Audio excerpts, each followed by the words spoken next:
ইউক্রেনের শান্তি আলোচনার ফাঁকে যুক্তরাষ্ট্র ও রাশিয়া করেছে গোপন জ্বালানি বৈঠক।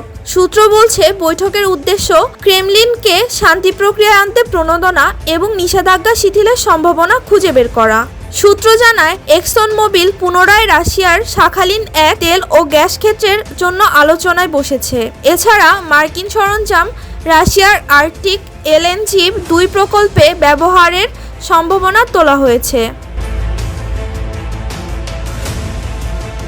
তবে এই সব প্রজেক্ট এখনও পশ্চিমা নিষেধাজ্ঞার আওতায় রয়েছে। 15 আগস্ট আলাস্কায় বৈঠকে রাশিয়া ও যুক্তরাষ্ট্র আলোচনা করেছে পারমাণবিক আইসব্রেকার জাহাজ ক্রয় এবং বড় বিনিয়োগ চুক্তি নিয়ে। ওয়াশিংটন ও মস্কোর মধ্যে বিষয়টি হোয়াইট হাউসেও আলোচনা হয়েছে। ট্রাম্প বলেছিলেন, বৈঠকের মাধ্যমে তিনি কিছু অর্জন করেছেন।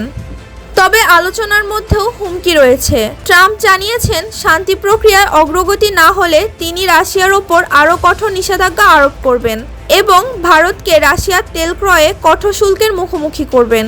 এর ফলে রাশিয়ার তেল রপ্তানি আগের তুলনায় কঠিন হবে। এই দ্বিপাক্ষিক চুক্তির ফলে যুক্তরাষ্ট্র ও রাশিয়ার মধ্যে নতুন দ্বিপাক্ষিক সম্পর্ক গড়ে উঠেছে, যা ইউরোপীয় ইউনিয়নের সঙ্গে দূরত্ব তৈরি করতে পারে। যদিও ইউরোপ এখনও ইউক্রেনের প্রতি দৃঢ় সমর্থন বজায় রেখেছে, তবে জ্বালানি চুক্তি এবং রাজনৈতিক প্রণোদনা এ অঞ্চলের ভূরাজনীতি জটিল করে তুলেছে।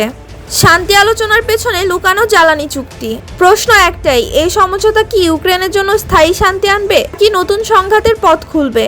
যদি আপনি আন্তর্জাতিক রাজনীতি ও ইউক্রেন রাশিয়া সংঘাত নিয়ে আরও আপডেট পেতে চান, তাহলে আমাদের চ্যানেলটি সাবস্ক্রাইব করুন, ভিডিওটি লাইক করুন এবং আপনার মতামত কমেন্টে জানান।